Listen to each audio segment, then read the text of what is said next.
Boa noite, pessoal.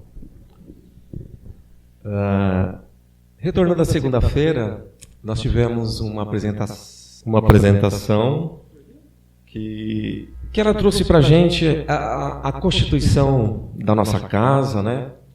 Ela demonstrou para nós o quanto engrandecemos, o quanto a união das pessoas faz com que a gente vença aquelas fronteiras de religiosidade, fronteiras de etnias, fronteiras que marcam assim o princípio mais puro que está contido dentro de nós, que é nosso espírito.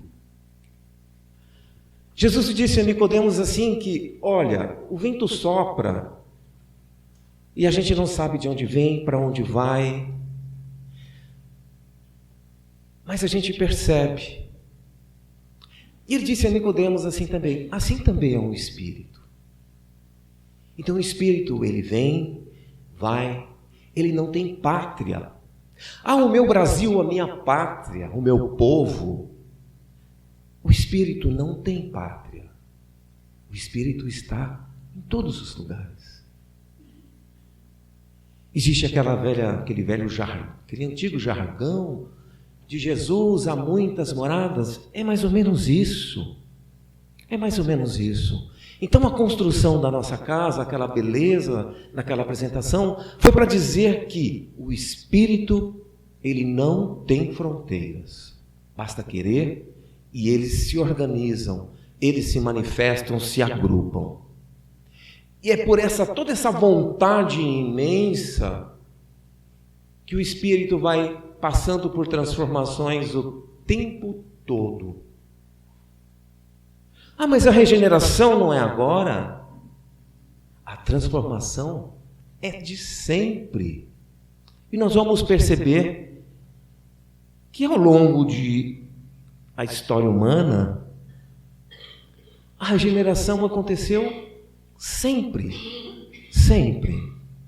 O espírito, ele navega por uma grande vontade. São itens que compõem, são players que compõem a vontade do espírito. O poder, a liberdade, criatividade, conexão. E quando o espírito se sente mais puro, significado. Poder.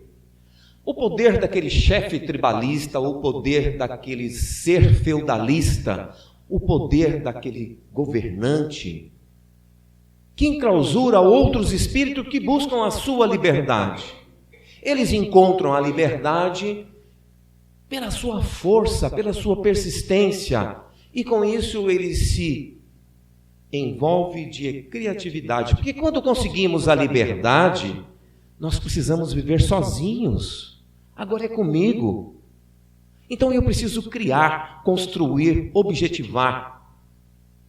Então o espírito cria. Aí nesse movimento de espiritualidade, o espírito também traz conexões. Conexões sociais, conexões de pátria, conexões continentais, intercontinentais.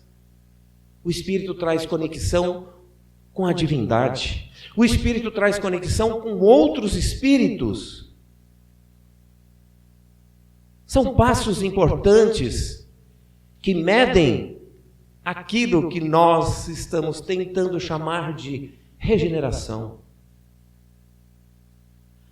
E o mais importante depois, então, de toda essa composição de poder, liberdade, criatividade, conexão com todos os seres, nós encontramos significado.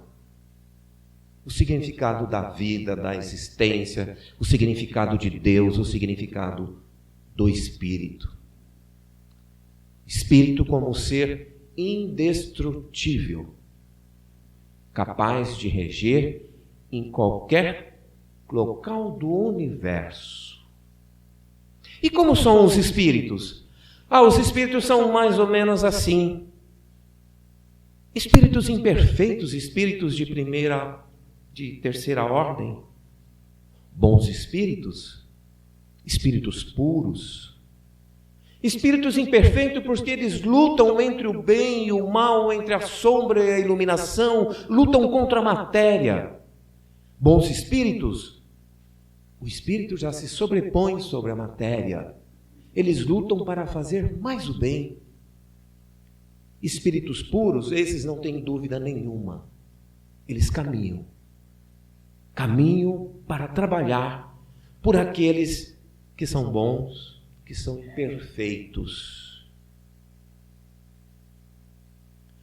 Há muitas moradas na casa do Pai.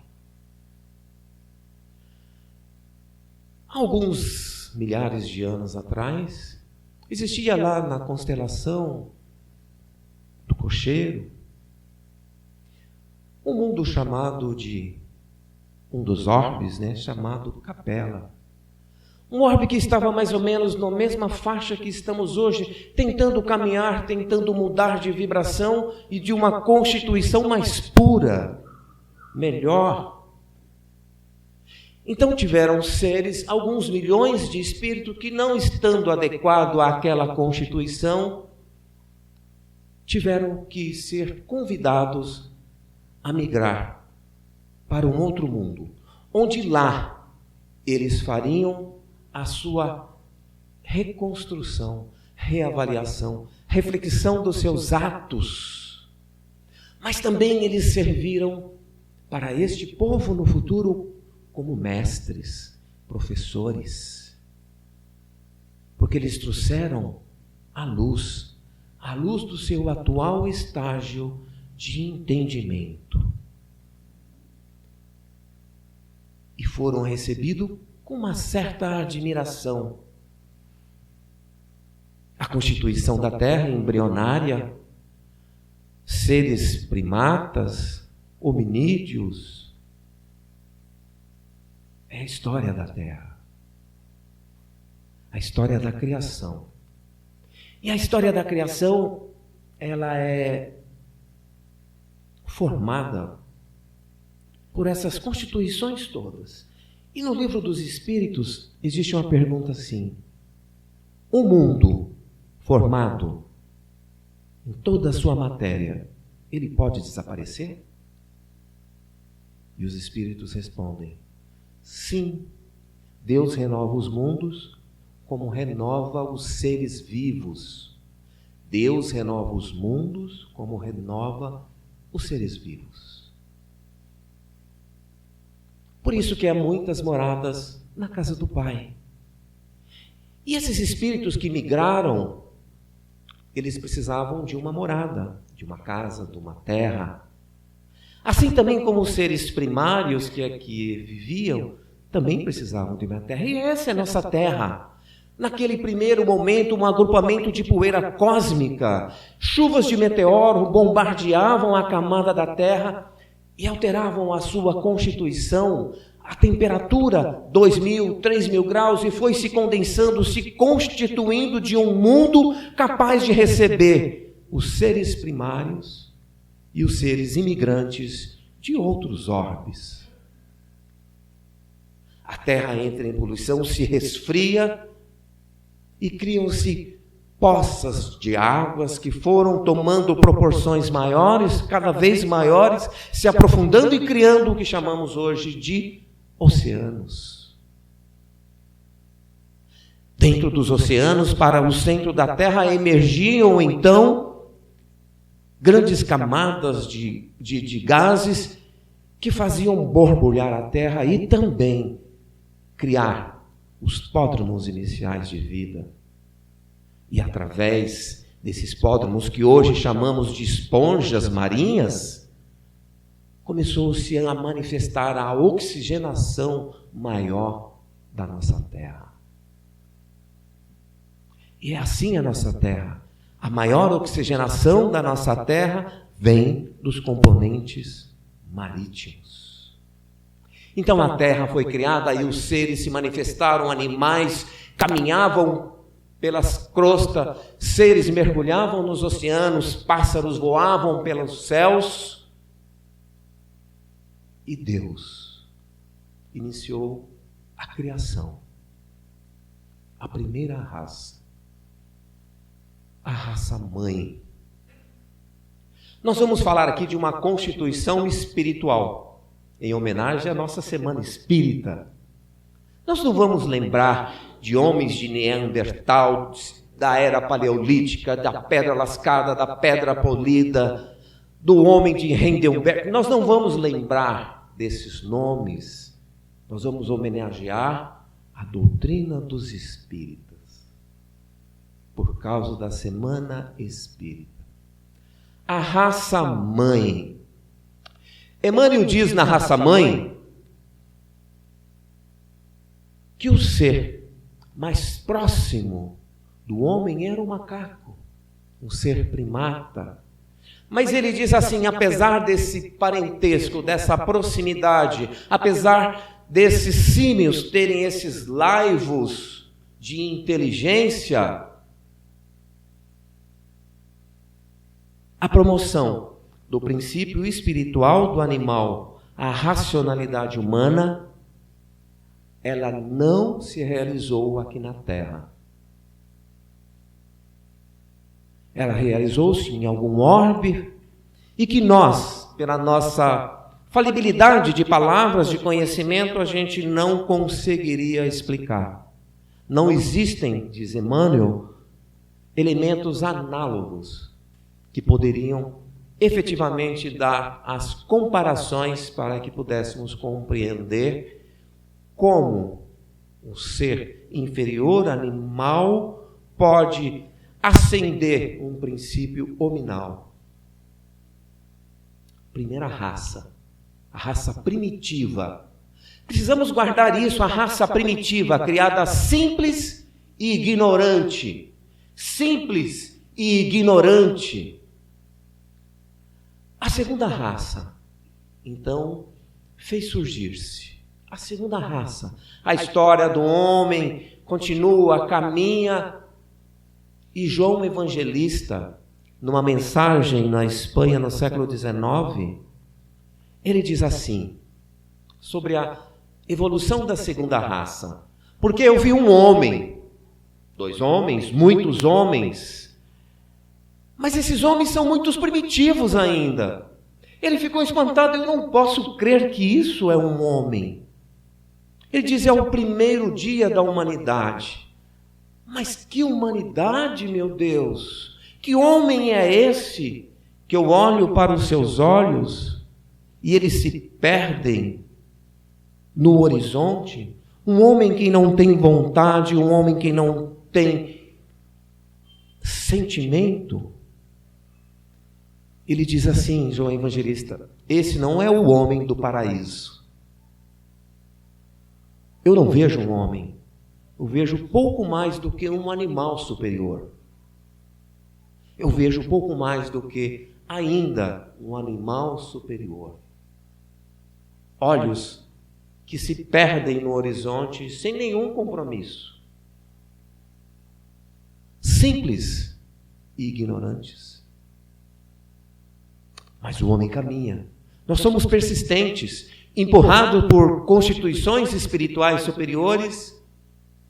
A terceira raça, uma raça que começa a se acomodar, que começa a sugerir um pouquinho de conhecimento. E João Evangelista, nessa mesma mensagem, ele diz assim, depois dos primeiros dias, agora eu vejo um homem menos feio.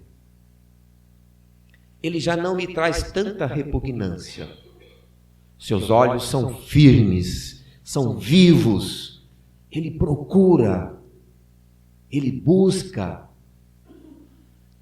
João Evangelista diz que através dos olhos desses homens ele consegue ver a luz divina, a luz divina. E ele percebe o primeiro despertar de espíritos que estavam adormecidos.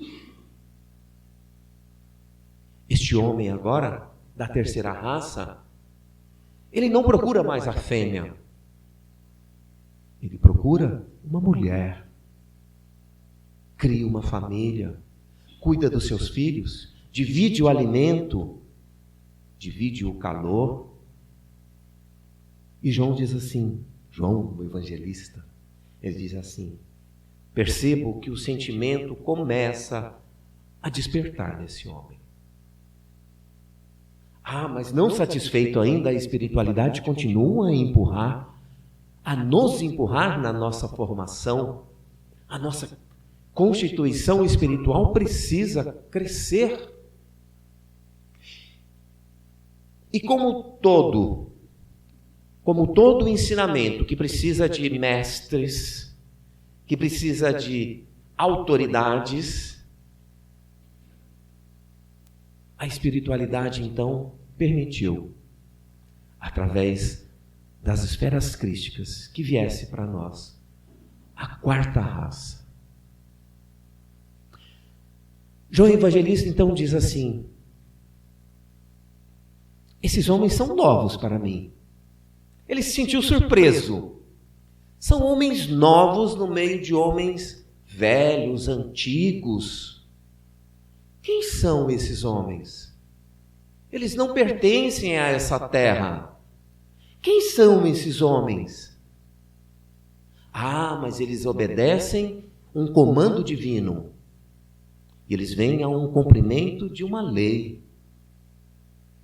De uma lei para a sua restauração. Mas eles também são luz. Uma luz no farol de seres primitivos que começavam a engatear e a tender a sua promoção espiritual. E eles dizem assim: seus olhos são fontes e desprendem das suas frontes luz, mas o seu semblante traz amargura, um estigma de aflição, de sofreguidão e de uma necessidade de restauração. Esses homens, então, trouxeram para a terra uma transformação. Éramos seres primitivos, simples e ignorantes. A terra agora mudou a sua constituição. Já não sou mais um mundo primitivo. Agora sou um mundo de expiação e de provas. Esses espíritos trouxeram essa amargura, essa aflição, de necessidade de transformação. Então eles compuseram toda a humanidade, mesclaram-se. O apóstolo Paulo diz: houve uma enxertia de espíritos na terra, para que a semente pudesse frutificar mais rápida. Não é assim que a agricultura faz? Hoje, seleção de sementes, embriões mais puros, mesclados. É por isso que João Evangelista disse: eles são luzes, mas também trazem essa saudade do orbe anterior, a saudade da família, de espíritos que ficaram numa outra constituição planetária.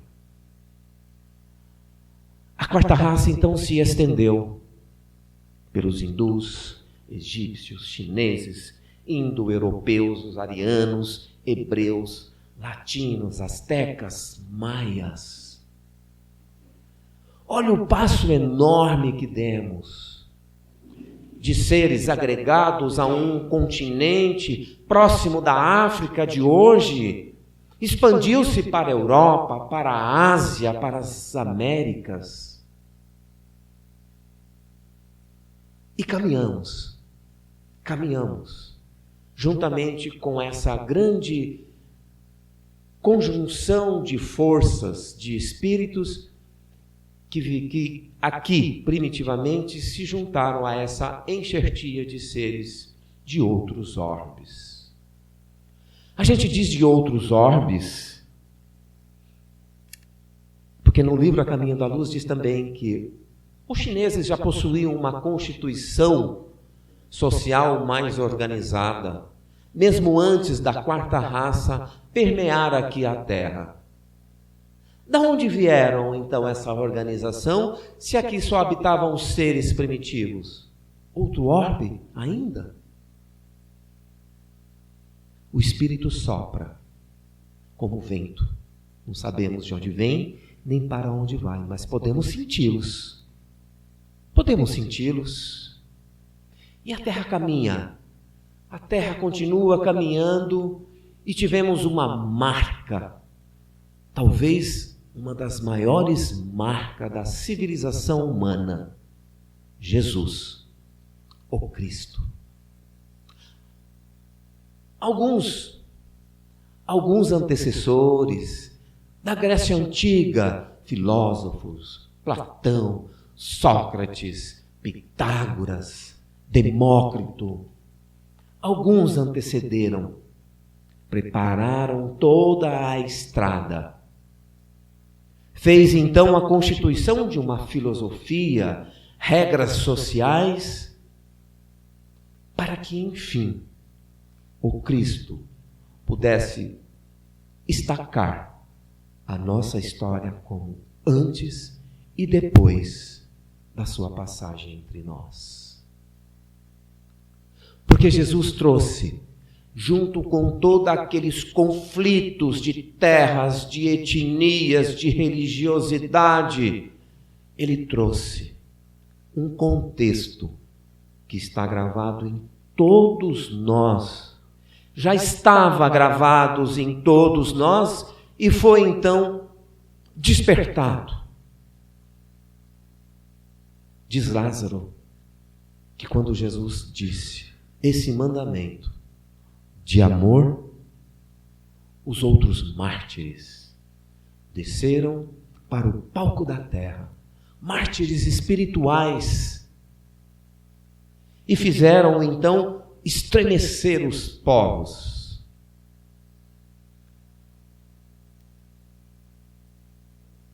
Tu é deste mundo, Jesus dizia, eu não sou deste mundo. Eu não sou deste mundo. O Espírito sopra e não sabemos de onde vem nem para onde vai. Mas a história continua. Conflitos, construções, muros, muralhas. Os conflitos permanecem. Conflitos religiosos que escravizam todos os seres, é o poder ainda emanando de todos nós, é o poder. Mas cansamos do poder de sermos escravizados e buscamos aquela liberdade. Buscamos aquela liberdade. Então chegamos à Idade Média, onde a história diz ser uma das maiores, dos maiores estágios mais trevosos da nossa terra. Cansamos da escravidão, nos libertamos. Agora somos seres criadores, criadores da nossa própria vontade. As cruzadas, tido como anticristãs, elas trouxeram amparo. Essa pleiade espiritual superior aproveita-se de todos os momentos da terra, de todas as confluências da terra, para trazer progresso e evolução. E as cruzadas, símbolos de anticristos, de anticristãos, trouxe para a terra comunhão, dissimulando aqueles povos feudais, amparando aqueles que eram escravizados. Esta era a forma. As entidades superiores, elas aproveitam-se de todas essas oportunidades. Mais uma passagem da nossa terra. Mais uma passagem da nossa terra, que aos poucos caminha para sua regeneração. Aí, juntamente, após as cruzadas, aparece, então, toda a arte da França, o iluminismo, liberdade.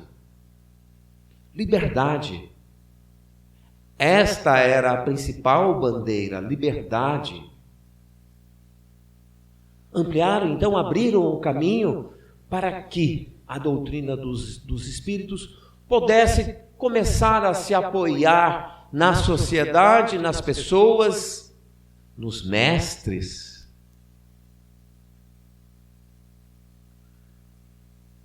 A doutrina dos espíritos.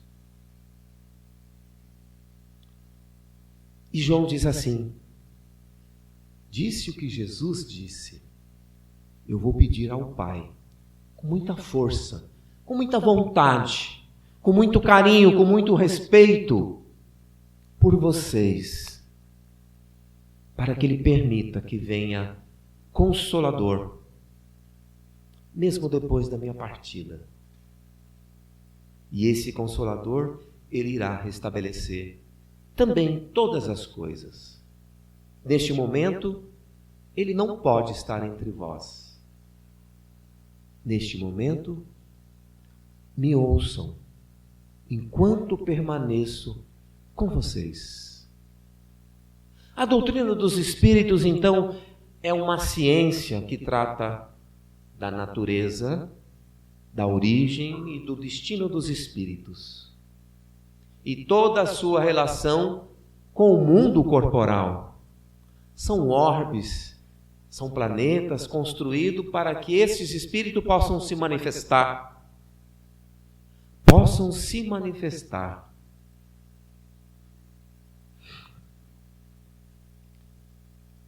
E a história segue.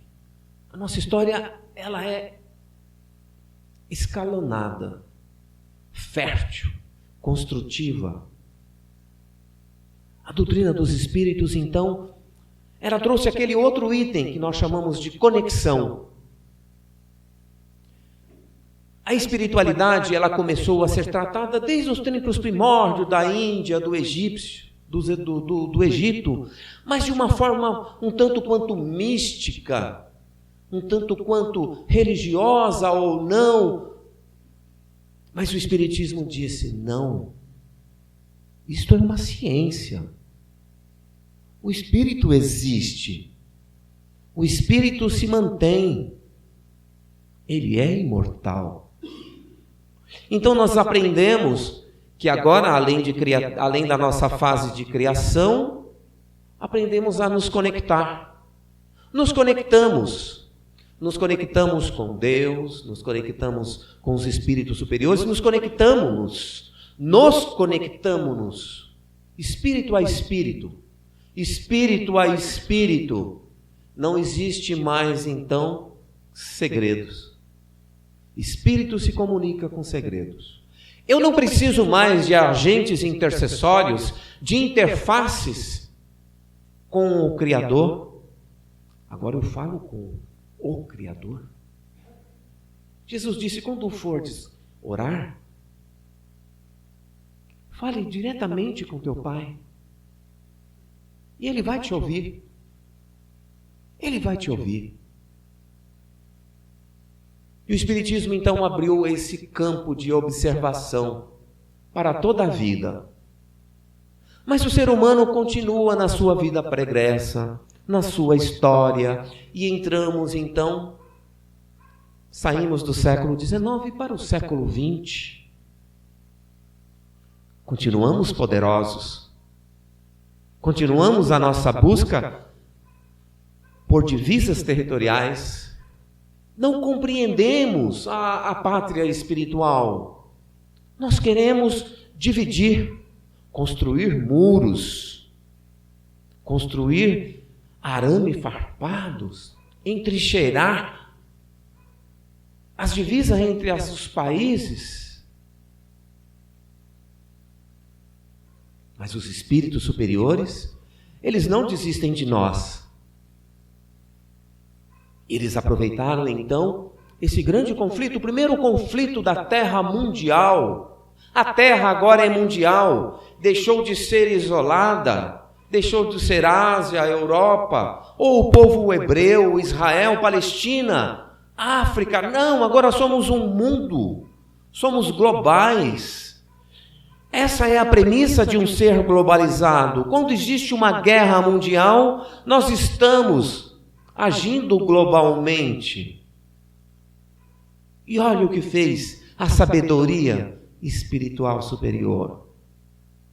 Alijará alguns espíritos rebeldes que continuam ainda somente pensando em crimes. Esses espíritos precisam ter uma outra composição, um outro lugar. Então entendemos de novo uma outra fase de regeneração espiritual. E a nossa história continuou. Ela não para aqui. Porque os conflitos, eles estimulam o nosso conhecimento, a nossa criação, a indústria, o sistema financeiro, a economia e as disputas, principalmente as disputas. Segunda Guerra Mundial, mais uma vez mundial, porque movimentaram-se população do mundo todo. Conflitos mais isolados na Ásia, na Europa, na Rússia, mas movimentou a população do mundo todo. Brasileiros participaram da Segunda Guerra. Brasileiros. Onde está minha pátria? Qual a razão de eu sair do meu país, na América do Sul, e ir defender uma ideia, um ideologismo na Europa? Onde está minha pátria? Não existe fronteiras. Não existe fronteiras. O Espírito sopra. O Espírito sopra. E a espiritualidade superior não podia deixar de aproveitar mais um grande movimento mundial para que houvessem também movimentações espirituais. Essas movimentações espirituais também alijaram daqui espíritos que não necessariamente precisavam estar mais aqui, e também espíritos que de repente já não possuíam mais uma constituição moral para caminhar conosco. Amplia-se então nessa época as democracias.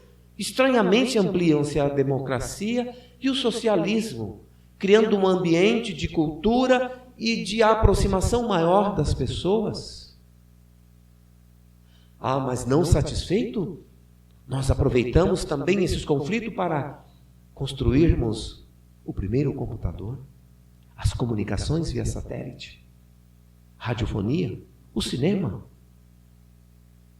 Repórteres foram implantados nas linhas de frente e transmitiam as notícias. Não online como hoje, mas transmitiam, gravavam, editavam e transmitiam. Olha o grande avanço. Mais um período de transformação. A economia se fez mais forte. A interação entre as pessoas se fez mais forte. Criou-se um ambiente de maior respeitabilidade, porque as fronteiras acabam sendo derrogadas. Muralhas enormes que dividiam países asiáticos ruíram. Porque o homem, agora, ele não é mais da terra. O homem faz parte. Ele percebeu que com a sua conexão, ele percebeu que ele faz parte de um universo. E ele começou a expandir além das fronteiras da terra. Agora eu sou um ser do espaço. Eu sou um ser do espaço. E por quê? E por que eu sou um ser que ultrapassa as fronteiras do nosso orbe terreno? Porque eu sou um homem, eu sou um ser constituído à imagem e à semelhança de Deus. Então, quando eu procuro o descobrimento do espaço, eu me aproximo de Deus. Eu busco coisas grandes, maiores, explicações, para que eu entenda além das fronteiras da Terra. Muito além das fronteiras da Terra. Agora eu sou um ser que que se aproxima de algo mais universal. E Kardec faz uma pergunta assim também no Livro dos Espíritos. Já que os homens estão caminhando tanto, progredindo tanto, o progresso intelectual, ele se aproxima do moral? O moral caminha junto? Os Espíritos falam que o moral decorre do intelectual. Mas eles não caminham sempre juntos. O intelectual, ele sempre puxa a condição moral. O intelectual sempre puxa a condição moral. Mais uma fase. Fomos, então, ao espaço. Obedecemos inspirações superiores para entendermos o macrocosmos. Estou além da Terra. Não será uma marca também de um processo já de uma transição? Agora eu sou um ser cosmonauta. Não será a marca de um princípio de transição? Será que eu me aproximo daquele último item, o quinto item chamado de significado? Transição. Mas a transição aconteceu desde sempre, a gente pode perceber, ao longo de toda a nossa história. Nós nos imolamos ao longo de transições. O espírito foi se regenerando ao longo de toda a sua construção. E o que é a marca disso? Lucas diz, o apóstolo, Lucas diz, quem estiver no telhado, não desça à casa, e quem estiver no campo, também não volte atrás. Transição, efervescência, aflições, conturbações. Não olhe para trás, continue caminhando, é isso que Lucas está dizendo. Continue caminhando. Continue caminhando. E nós vamos ver também, já que falamos de doutrina dos espíritos, Semana Espírita, nós vamos lá na Revista Espírita de 1862. Tem uma mensagem assim: não olhem para o céu em busca de sinais precursores, de sinais de final dos tempos, desses sinais apocalípticos. Nenhum nós vamos ver. Nenhum. E quem os anunciar pode estar querendo enganá-los. Olhe em torno de vós, de cada um. Olhe em torno, entre todos os homens. Aí que descobrirá o sinal de uma transição mais efervescente. E qual é essa agora? Não está na materialidade, não está nas inundações, nos terremotos, que são momentos cíclicos da Terra que obedecem à sua constituição geológica e atmosférica. Não está. Está naquele ser do significado, o ser espiritual. É aí que está os sinais da transição, no ser espiritual. Momentos aflitivos, não olhe para trás, disse Lucas.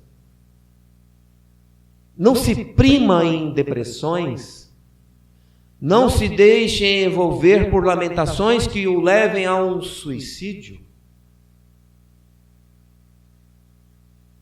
Caminhe, não olhe para trás. Não desça do telhado. Não desça do telhado. O momento está cada vez mais aflitivo. A Terra obedece movimentos cíclicos de rotação, translação dos equinócios. Muitas pessoas vão dizer, os polos da Terra se inverterão, mudarão. Eles acontecem isso há milhares de anos atrás, com o movimento dos equinócios.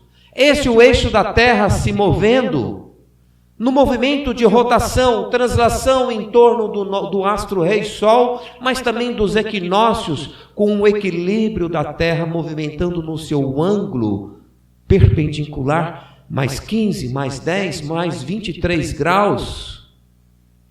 Não se deixe enganar por aqueles que tentarão dizer que são os finais do tempo, os polos se inverterão. E para isso, temos que ter conhecimento. Quando o conhecimento chega, ninguém nos engana. Por isso que o conhecimento intelectual, ele atrai a condução moral.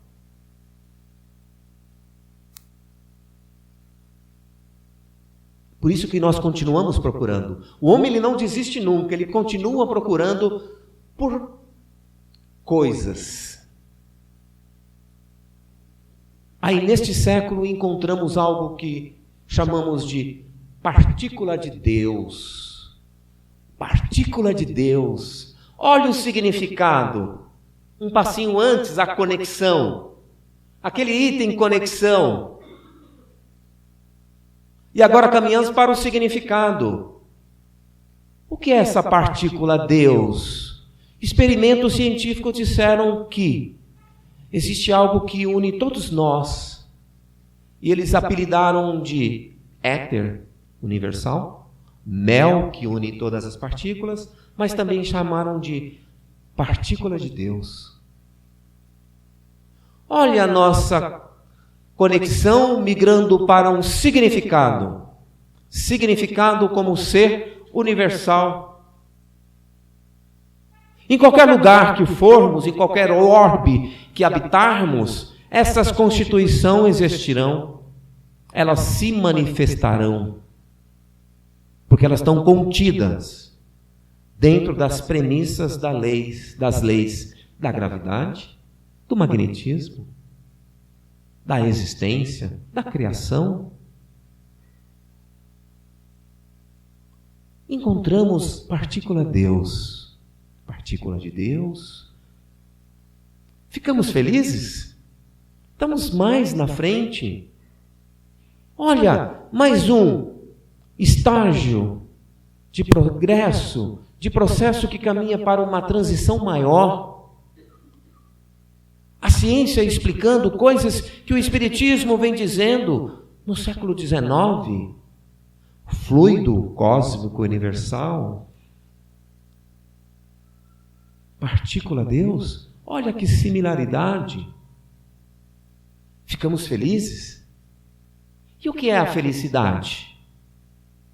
Para isso também o Kardec, muito especial, em homenagem a ele também, ele perguntou assim: como é a felicidade para os bons espíritos? Aí os espíritos respondem assim: é conhecer todas as coisas. Quando você conhece todas as coisas, não existe infelicidade, existe alegria, porque passamos da conexão para o significado, conhecemos todas as coisas. É o nosso próximo grau, é o nosso próximo passo. Aquilo que chamamos no início lá de regeneração. Regeneração que vem acontecendo o tempo todo. E quando vai acontecer efetivamente? São fatias. São películas, camadas de películas que vão sendo retiradas e vão acontecendo naturalmente. Mas os oceanos estão aumentando o seu volume de água natural. Existe todo um processo geológico e atmosférico. Ah, mas existe mais queimadas na Terra? Natural? Nós, espíritos, ainda insapientes, promovemos algumas destruições E com isso promovemos também alguns desconfortos para a nossa querida terra. Lei natural? Lei do progresso? Lei da destruição? Lei da sociedade? Lei da conduta moral? Está no Livro dos Espíritos também, graças a Kardec. E afinal, depois de toda essa história, o que é regeneração? Quando ela vai acontecer? Amanhã? Uma semana? Já começou? Depois de toda essa história, vamos ficar para a nossa reflexão. Onde está a regeneração? Mas nós ganhamos uma dica. Uma dica. De Chico, nosso querido Chico, e do Espírito Neolúcio, no livro Jesus no Lar. Olha só a união, Jesus no lar. Jesus no lar. Olha a outra fase do significado. Ele não está lá, ele não está num planeta. Jesus no lar. E ele dá uma dica agora então, de como será o homem regenerado. O homem regenerado. Certamente não será. Não será. Esse não é o homem regenerado. Ele não será o mais poderoso e mais desapiedado. E sim, o mais amoroso e compreensivo. Aquele que tirar a vida de outro. Infelizmente, ele não será um homem regenerado. Mas sim, aquele que respeitar as diferenças e que caminhar junto, trazendo esse irmão para a luz. Também não será o homem regenerado aquele que fala mais belo, o discurso mais envolvente. Não adianta as palavras sem um ato efetivo. Fora da caridade, não é salvação. Também não será aquele mais respeitável, que tenha ouro e que tenha arma. E sim, aquele que distribuir a paz e o seu conhecimento aonde quer que for. Também não será o mais santo, aquele que se isola em altares, mas aquele que desce e dá a mão aos mais carentes, aquele que leva a luz, aquele que leva a luz aos povos mais primários. Também não será aquele que conhece demais, que possui livros, teorias, mas que cristaliza tudo isso consigo mesmo. Não será o homem regenerado. Mas ele dá uma dica também, que o homem regenerado pode ser assim. O homem regenerado então será definitivamente aquele que no sacrifício pessoal ele constitui individualmente para que a paz, o amor não se percam jamais dentro de toda essa constituição histórica da vida que nós tivemos. Porque aí, dentro dessa constituição, teremos uma nova humanidade. E ele diz ainda mais, teremos um berço luminoso, o berço do reino divino. Olha como é belo o homem regenerado. Este, então, é o homem regenerado. Então, aproveitando todas essas marcas da história, vamos levar para casa essa perguntinha. O que é regeneração? E quem é o homem regenerado? Encerramos aqui. Agora vamos com o Kleber, que continuará falando sobre regeneração. E no finalzinho, vamos tentar aí uns 15 minutinhos para a gente abrir para perguntas, né? Perguntas, comentários, adições. Tanto os especialistas aqui podem contribuir, né? Com informações adicionais, alguma coisa que nós demos uma desviada. Tá bom? É isso.